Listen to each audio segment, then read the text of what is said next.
یہ ہے وہ خلاصہ جو حضرت عمر نے امتوں کے عروج و زوال کا بیان کیا ہے۔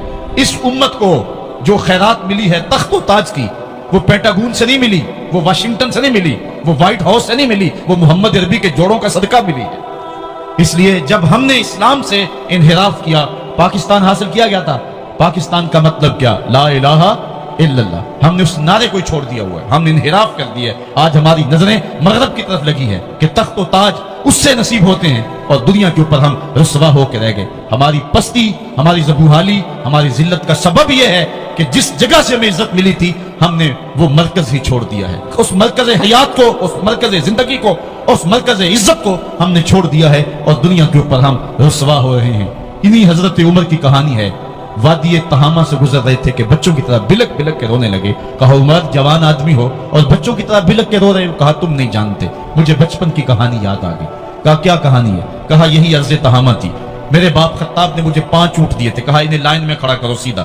میں آگے والا سیدھا کرتا تھا، پیچھے والا ٹیڑھا ہو جاتا، پیچھے والا سیدھا کرتا، آگے والا ٹیڑھا ہو جاتا۔ میرے باپ خطاب نے مجھے بڑا مارا۔ کہا ایک عرب کے بیٹے ہو کے تم سے 5 اونٹ لائن میں کھڑے نہیں ہوتے؟ کہا ایک زمانہ عمر پہ وہ تھا کہ اس سے 5 اونٹ لائن میں کھڑے نہیں ہوتے تھے، اور آج شرق سے لے کر غرب تک 23 لاکھ مربع میل کی حکمرانی، اور انسان بھی لائن میں کھڑے ہیں۔ یہ محمد عربی کے جوڑوں کا صدقہ نہیں ہے تو اور کیا ہے؟ عمر سے تو 5 اونٹ لائن میں کھڑے نہیں ہوتے تھے۔ حضرت عمر رضی اللہ تعالیٰ عنہ جب ایمان لائے تو آپ نے ایک ایک کافر کے گھر کے دروازے پہ کھڑے ہو کے کہا، جب کوئی بھی شخص مسلمان ہوتا تو کفار اس کو مارتے، زود و کوب کرتے، ظلم کرتے، ستم کرتے، گھسیٹتے بازاروں میں، لیکن حضرت عمر ایمان لائے تو ایک ایک شخص کے دروازے پر کھڑے ہو کر کے کہا کہ تم کمزوروں کو مارتے تھے، میں تمہیں بتانے آیا ہوں میں محمد عربی کا نوکر بن گیا ہوں۔ بلکہ آپ نے اعلان کیا جس نے اپنی بیوی کو، بیوہ اور بچوں کو یتیم کروانا ہو اور اپنے ماں باپ کی کمر کو جھکانا ہو وہ عمر کے مقابلے میں آئے۔ اللہ اکبر۔ زنیرہ نامی ایک خاتون تھی، بہت کمزور۔ راوی کہتا ہے کہ اس کی ہڈیوں میں گودا نہیں تھا، عشق رسول تھا، اور اس کا ظالم آقا اس کو مارتا ہے، اور جب مار کے تھک جاتا ہے، ادھر سے عمر آ رہے ہیں، اسلام لانے کی پہلے کی کہانی ہے، تو ادھر سے عمر آ رہے ہیں، تو اس نے کہا عمر تم جوان آدمی ہو تو یہ چھوڑتی نہیں ہے اپنے نبی کا نام، ذرا تم آؤ۔ تو عمر کوڑا پکڑ لیتے اسے مارتے ہیں، مارتے مارتے تھک جاتے ہیں تو پانی پینے لگتے ہیں، تو کہتے ہیں مجھے تیرے پہ ترس نہیں آیا لیکن میں ذرا پانی پینے لگا ہوں، اور پھر گلے کے اندر کپ ڈال کر کے کوڑا اس کی رسی کو بل دیتے ہیں اور اس کی آنکھیں باہر نکل آتی ہیں، اور کہتے ہیں بلا اپنے نبی کو جو تیری آنکھوں کی بینائی واپس کرے۔ اللہ اکبر۔ تو اس نے آسمان کی طرف منہ کر کے کہا مالک میں کبھی بھی آنکھوں کی بینائی نہ مانگتی، لیکن اب تیرے نبی کی عزت کا سوال ہے۔ آنکھوں کی بینائی واپس ہو جاتی ہے۔ زنیرہ کو بڑا مارا۔ آج عمر گلیوں میں آنکھوں میں آنسو ہیں اور عجیب دلے بےتاب ہے، اور کہتا ہے آؤ بھائی میں حضور کا غلام بن گیا، تمہیں بتانے آیا ہوں۔ زنیرہ نے موڑ کاٹا تو آگے عمر یہ آواز دے رہے تھے۔ زنیرہ ایک کونے پہ کھڑے ہو کے رو کے کہتی ہے عمر تم تو بڑے اس دن جوش و غضب میں تھے اور تم مارتے ہوئے تھکتے نہیں تھے۔ تو عمر نے کہا زنیرہ اس دن میں نے دیکھا نہیں تھا، اب میں محمد عربی کو دیکھ آیا ہوں۔ جنہ ویکھیا نہیں ہو کرن گلا، جنہ ویکھیا نہیں ہو کرن گلا، جنہ ویکھیا ہو تے بول دے نہیں، جڑے محرم راز حقیقت دے اور راز حقیقت کھول دے نہیں۔ تو حضرت عمر رضی اللہ تعالیٰ عنہ ایمان لائے۔ حضرت عبداللہ ابن مسعود رضی اللہ تعالیٰ عنہ فرماتے ہیں کہ حضرت عمر کا ایمان لانا مسلمانوں کے لیے عزت کا سبب تھا، ان کا ہجرت کرنا مسلمانوں کی نصرت تھی، اور ان کی خلافت مسلمانوں کے لیے رحمت تھی۔ حضرت عمر رضی اللہ تعالیٰ عنہ وہ ہیں کہ میرے حضور نے فرمایا لوگوں جب نیک لوگوں کا ذکر کرو تو میری عمر کا تذکرہ ضرور کیا کرو۔ میرا عمر وہ ہے کہ جب وہ ایک جگہ ایک سمت سے آ رہا ہو، ایک گلی اور بازار سے آ رہا ہو تو شیطان بھی آ رہا ہو، عمر کو دیکھ کے راستہ تبدیل کر لیتا ہے۔ حضرت عمر رضی اللہ تعالیٰ عنہ کی طبیعت کے اندر جو جاہ و جلال تھا، طبیعت کے اندر جو سختی تھی، وہ اسلام کے اندر آ کر بھی قائم رہی، اور آپ نے وہی سختی، وہی جاہ و جلال جو پہلے مسلمانوں کے خلاف تھا، اب کفار کے خلاف، منافقین کے خلاف حضرت عمر کی طبیعت کے اندر وہ جوش و خروش بدستور موجود رہا۔ لیکن جس دن آپ خلیفہ بنے تو اس دن آپ نے ممبر پہ چڑھ کے جو خطبہ دیا، اس نے کہا لوگوں میں سخت اس لیے تھا کہ رسول اللہ نرم تھے، پھر میں سخت اس لیے تھا کہ حضرت ابو بکر صدیق نرم تھے، اب میں تخت خلافت پہ بیٹھا ہوں، اب میری سختی جو ہے وہ نرمی میں تبدیل ہو گئی، صرف فاسقوں، فاجروں اور باغیوں کے لیے میں سخت ہوں، باقی تمہارے لیے نرم ہوں۔ سب سے کم جو تنخواہ بیت المال سے اگر کسی وجود نے لی ہے تو وہ حضرت عمر رضی اللہ تعالیٰ عنہ نے لی ہے. صرف 2 جوڑے لیتے تھے سال میں. اور راوی کہتا ہے کہ میں نے دیکھا کہ اس میں بھی 17 پیبند لگے ہوتے تھے. حضرت عمر رضی اللہ تعالیٰ عنہ کا طرز زندگی، آپ کا انداز معاشرت اور آپ کا انداز خلافت، ہر لمحہ آپ کی زندگی کا اٹھا کے دیکھیے کتنی مرتبہ قرآن حضرت عمر کی رائے کے مطابق نازل ہوا ہے. اللہ تعالیٰ جل شانہ نے ان کو صاحب الہام بنایا تھا. ہر امت میں کوئی صاحب الہام ہوتا ہے، حضور کی امت کا صاحب الہام حضرت عمر رضی اللہ تعالیٰ عنہ، اور آقا کریم نے انہیں اپنا وزیر قرار دیا. فرمایا میرے 2 وزیر آسمانوں میں ہیں، 2 وزیر زمینوں میں ہیں. آسمانوں کے وزیر ابو جو ہے وہ جبرائیل اور میکائیل ہیں، اور زمین کے وزیر ابو بکر اور عمر ہیں رضی اللہ تعالی عنہما. تو اللہ تعالیٰ جل شانہ نے حضرت سیدنا صدیق اکبر کے بعد حضرت سیدنا عمر بن خطاب رضی اللہ تعالیٰ عنہ سے جو کام لیا، مختصر دور خلافت کے اندر 10 سال 6 ماہ 4 دن آپ نے خلافت فرمائی ہے. لیکن کہاں سے چلے اور یہاں مکران تک، بلوچستان کا حصہ ہے، یہاں تک آپ کے سلطنت کی حدود وسیع ہوئی. ادھر آرمینیا تک جا پہنچے، حمص فتح کیا، قادسیہ، یرموک. آپ ذرا دیکھیے کہ کہاں تک آپ کی فوجوں کے گھوڑے دوڑتے رہے. اور اللہ تعالیٰ جل شانہ نے ان کو جو توانائی، عدل و انصاف کی قوت عطا فرمائی. اللہ اکبر. جب زمین پہ عدل کیا ہو تو زمین بھی حکم مانتی ہے. اور حضرت عمر وہ تھے جن کا حکم ہوائیں بھی مانتی تھی، زمین بھی مانتی تھی، جن کا حکم جو ہے وہ آگ بھی تسلیم کرتی تھی اور دریا بھی ان کا حکم مانا کرتے تھے. مصر کے اندر رسم بد جاری تھی، یہ رسم بد جاری تھی کہ سال کے بعد 1-2 شیزہ کو زیورات پہنا کے اچھے لباس میں ملبوس کر کے دریا کی بھیڑ چڑھایا جاتا، اس کی قربانی دی جاتی، اس کا خون بہتا تو دریا چلتا. جب اسلام مسلمانوں نے مصر فتح کیا تو گورنر نے لکھا کہ اسلام تو اس طرح کی رسوم کی اجازت نہیں دیتا، لیکن خشک سالی ہے، لوگوں کی فصلیں ویران پڑی ہیں، تو حضرت کیا کیا جائے. تو حضرت عمر رضی اللہ تعالیٰ عنہ کو جب قاصد آ کے پیغام دیتا ہے تو کاغذ کے ٹکڑے پہ لکھتے ہیں بسم اللہ الرحمن الرحیم. مصر کے نیل کی جانب عمر کا خط لکھتے ہیں، اے نیل اگر تو اللہ کے حکم سے چلا کرتا ہے تو چل، ورنہ ہمیں تیرے چلنے کی کوئی حاجت نہیں ہے. اور قاصد کو کہا یہ خط لے جاؤ اور جا کے دریائے نیل میں پھینک دو. قاصد جا کے خط دریائے نیل میں پھینک دیتا ہے، پانی آتا ہے، ایسا دریائے نیل چلا 14 صدیاں ہوئی ہیں آج تک کبھی بند ہی نہیں ہوا. دریا حکم مانتے ہیں، آگ نکلتی ہے. لوگ حضرت عمر رضی اللہ تعالی عنہ کے پاس آئے، حضرت لاوا پھوٹا ہے، آگ نکل رہی ہے اور مدینے کی طرف بڑھ رہی ہے، اب کیا کیا جائے. فائر بریگیڈ تو زمانے میں تھی نہیں. عمر نے اپنی قمیض اتاری، جس قمیض پہ 17 پیبند لگے ہوئے تھے چمڑے کے، کہا یہ قمیض لے جاؤ، جدھر آگ بڑھ رہی ہے آگے ڈھالنا، آگ پیچھے بھاگ جائے گی. زلزلہ آتا ہے تو زمین پہ دوڑا مارتے ہیں، زمین رک جا، کیا عمر نے تیری چھاتی پہ عدل نہیں کیا ہے.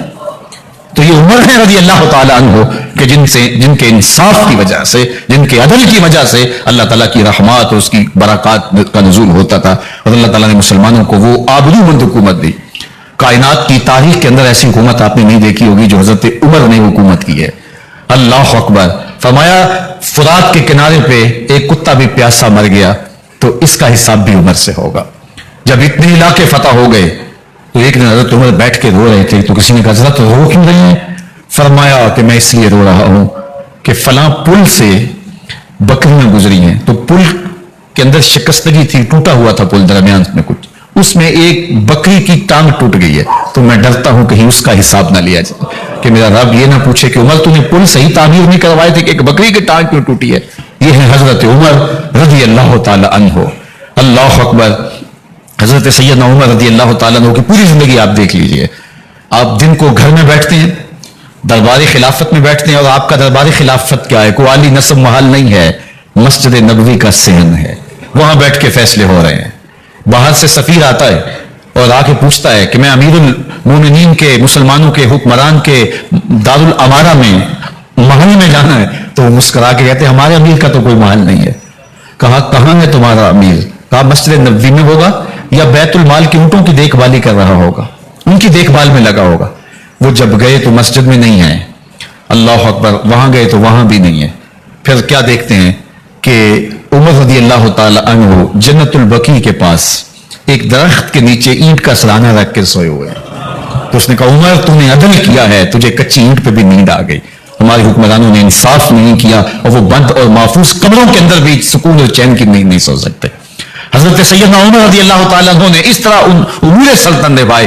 آپ دن کو لوگوں کی دیکھ بھالی کرتے, لوگوں کی ضروریات سنتے سمجھتے, اور جب رات پڑتی لوگ سو جاتے, عمر مدینے کی گلیوں میں پہرا دیتے. کائنات میں کوئی ایسا بھی حکمران دیکھا ہوگا؟ اللہ اکبر. وہ مجاہد جو مختلف محاذات پہ گئے ہوئے ہوتے, ان کے گھروں کی دیکھ بھالی کرتے, ان کی ضروریات کا خیال رکھتے, ان کی آبرو کا پہرا دیتے. راتوں کی تنہائیوں کے اندر حضرت عمر اٹھتے اور جا کے گشت کرتے, چکر لگاتے, دیکھتے کوئی آنکھ پر نم نہ ہو, مفلسی کا کسی گھر میں ماتم نہ ہو, لوگوں کی ضروریات کا خیال رکھتے. اللہ اکبر. ایک دن حضرت عمر رضی اللہ تعالیٰ عنہ گھر کے قریب سے گزرے, گھر سے دھواں نکل رہا تھا, سوچا کوئی مہمان ہوگا, گزر گئے. تھوڑی دیر کے بعد پھر دوبارہ اس گلی سے گزر ہوا تو پھر دھواں نکل رہا تھا, پھر گزر گئے. 2 گھنٹے کے بعد پھر دوبارہ ادھر سے گزران ہوا تو پھر دھواں نکل رہا تھا. رات کا پچھلا پہر اور ابھی تک گھر سے دھواں نکل رہا ہے. عمر رضی اللہ تعالیٰ عنہ نے دروازے کو کھٹکھٹایا. اندر سے خاتون کی آواز ہے, اس وقت کون ہے؟ کہا ایک مسافر ہوں, پوچھنا چاہتا ہوں تمہارے گھر سے دھواں کیوں نکل رہا ہے رات کے اس پہر؟ کہا تمہیں اس سے کیا غرض؟ کہا نہیں مجھے تشویش ہوئی ہے. اس نے کہا عمر کی جان کو رو رہی ہوں. حضرت عمر رضی اللہ تعالیٰ عنہ نے کہا کیا ہوا؟ کہا کہ کھانے کے لیے گھر کچھ نہیں ہے, بچے ضد کر رہے ہیں, ہنڈیا کے اندر پتھر ڈال کر کے میں نیچے سے آگ دیے جا رہی ہوں. بچوں کہتے ہیں تھوڑی دیر ہے کہ بچے تھک کے سو جائیں گے انتظار کر کے, تو کچھ ہو تو پکے, اور بچے ہیں بھوک سے, شدت بھوک کی وجہ سے سو بھی نہیں رہے, اور میں یہاں بیٹھے عمر کی جان رو رہی ہوں. حضرت عمر رضی اللہ تعالیٰ عنہ واپس آئے, گھی کا کنستر اٹھایا, آٹے کی بوری لی اور ساز و سامان لیا. خادم تھا آپ کا اسلم بیت المال میں, اس نے حضرت یہ سب کچھ میں اٹھا لیتا ہوں. کہا حشر کے دن میرا بوجھ اٹھاؤ گے؟ کہا نہیں وہ تو آپ کو اٹھانا ہوگا. کہا عمر کو آج خود ہی اٹھانے دو. اور اٹھا کے ان کے گھر آئے, اور گھر آ کے ان کو سب کچھ دیا. اور پھر اس کے بعد جب کھانا تیار ہوا, بلکہ روایت میں آتا ہے کہ جب آگ جلا رہی تھی تو عمر جھک کے چولہے میں پھونکے مار رہے تھے. اللہ اکبر. اس خاتون کو نہیں پتا کہ یہ کون ہے, یہ کوئی اجنبی مسافر ہے, میری مدد کر رہا ہے. پھر بچے جو ہے وہ جب کھانا کھا کے خوش ہوئے تو حضرت عمر رضی اللہ تعالیٰ عنہ نے دل میں سوچا اور کہا عمر جس طرح تو نے بچوں کو رلایا ہے آج ان بچوں کو ہنساؤ بھی. تو بچے بیٹھے ہیں تو عمر کبھی ادھر جاتے ہیں کبھی ادھر جاتے ہیں. جس طرح بچوں کو کھلانے کے لیے جو ہے وہ گھٹنوں کے بل اور ہاتھوں کے بل لوگ چلتے ہیں, حضرت عمر یوں چلتے ہیں اور وہ بچے مسکراتے ہیں. جب بچے ہنسنے لگے, کھانا کھا چکے, عمر اس خاتون سے مخاطب ہو کے کہتے ہیں بہن دیکھ عمر کی بڑی مجبوریاں ہیں. فسطاط, یرموک, کہاں کہاں آرمینیا, کہاں کہاں سرحدوں پہ محاذ پہ لوگ موجود ہیں, ان کی دیکھ بھالی کرنی, امور خلافت, کیا کیا معاملے ہیں. تنہا اکیلے بیچارے کی جان ہے, وہ نہیں خیال کر سکا, چل تو اسے معاف کر دے. وہ بہن کہتی ہے تو اتنی ہمدردی کیوں کرتے عمر کی؟ نہیں میں عمر کو معاف نہیں کروں, کل قیامت کے دن میں اللہ کے حضور عمر کا گریبان پکڑوں گی. تو دوسرے علاقے فتح کرتا تھا, میری خبر ہی نہیں تھی. اللہ اکبر. جب یہ بات کی تو عمر چیخیں مار کے رونے لگے اور ہاتھ جوڑ کے کہنے لگے بہن یہ تمہارے سامنے تو عمر کھڑا ہے. یہ حضرت عمر تھے رضی اللہ تعالیٰ عنہ, اور اللہ کے محبوب علیہ الصلوۃ والسلام کے خلیفہ راشد, دوسرے خلیفہ. 10 سال 6 ماہ اور 4 دن آپ نے خلافت کی. اور تاریخ کہتی ہے اگر عمر رضی اللہ تعالیٰ عنہ کو 10 سال اور مل جاتے, یا مغربی مفکرین کہتے ہیں کہ اگر کائنات کو ایک عمر اور مل جاتا پوری دنیا پہ مسلمانوں کی حکومت ہوتی, کہیں کفر باقی نہ بچتا. لیکن بدباطن لولو فیروز نامی ایک مجوسی غلام نے نماز فجر پڑھتے ہوئے حضرت عمر بن خطاب رضی اللہ تعالیٰ عنہ پہ حملہ کیا. زہر میں بجھا ہوا خنجر آپ کے جسم میں سرایت کر دیا. آپ وہاں سے اٹھا کے گھر لائے گئے اور 4 دن تک مسلسل آپ اس اذیت اور تکلیف میں رہے. جب آخری وقت آیا تو اپنے بیٹے کو بلایا, کہا بیٹا میں نے ام المومنین سیدہ عائشہ رضی اللہ تعالیٰ عنہا سے پوچھا ہوا ہے کہ میرے مرنے کے بعد حضور علیہ السلام کی قربت میں مجھے جگہ دے دی جائے. ہو سکتا ہے میں امیر المومنین مسلمانوں کا خلیفہ ہوں تو اس وجہ سے انہیں اجازت دے دی ہو, جب میں فوت ہو جاؤں تو ظاہر خلیفہ نہیں رہوں گا. تو پھر جا کے ان کو دوبارہ کہنا کہ میرے باپ کا پیغام ہے, اگر وہ اجازت دے تو مجھے حضور کی قربت میں دفن کر دینا, اور اگر وہ اجازت نہ دیں تو پھر جنت البقیع میں مجھے دفن کر دینا. جب حضرت سیدنا عمر بن خطاب رضی اللہ تعالیٰ عنہ کا انتقال ہو گیا تو آپ کے صاحبزادے ابن عمر حضرت عائشہ رضی اللہ تعالیٰ عنہا کے پاس گئے, کہا کہ میرے باپ کا سلام ہے آپ کے نام. انہوں نے آپ کو زندگی میں کہا تھا کہ حجرہ انور میں سیدنا صدیق اکبر کے ساتھ 2 گز جگہ مجھے بھی نصیب ہو جائے, تو آپ نے اجازت دے دی تھی. تو میرے والد گرامی نے فوت ہوتے ہوئے کہا کہ دوبارہ ام المومنین کے پاس جانا اور دوبارہ پوچھنا. اس وقت تو میں امیر المومنین تھا, ہو سکتا ہے وعدہ کر لیا ہو, لیکن اب اگر آپ اجازت دیں تو یہاں ہم